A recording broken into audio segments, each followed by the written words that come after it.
মঞ্চে গিটার বাজাতে বাজাতেই মারা গেলেন পিকলু। রাজধানীর রামপুরা একটি অনুষ্ঠানে মঞ্চে পারফরমেন্স করেছিলেন গিটারিস্ট মিনহাজ আহমেদ পিকলু। হঠাৎ অসুস্থ বোধ করেন।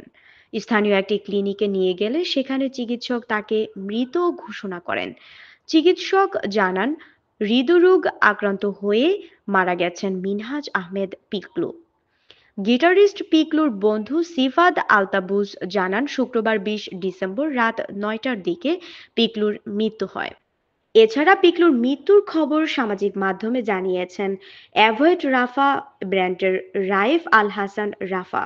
হার্ট অ্যাটাকের কথা উল্লেখ করে রাফা বলেন, আজ শুক্রবার দিবাগত রাত স্টেজেই পারফরমেন্স করার সময় এটা হয়েছে, হার্ট অ্যাটাক।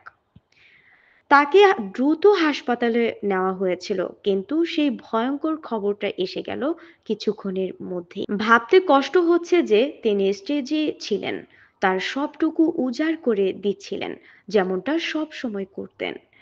তিনি ছিলেন মিউজিকের জন্য জন্মানো একজন মানুষ। শেষ মুহূর্ত পর্যন্ত তার প্রাণ মিশিয়ে বাজিয়েছেন।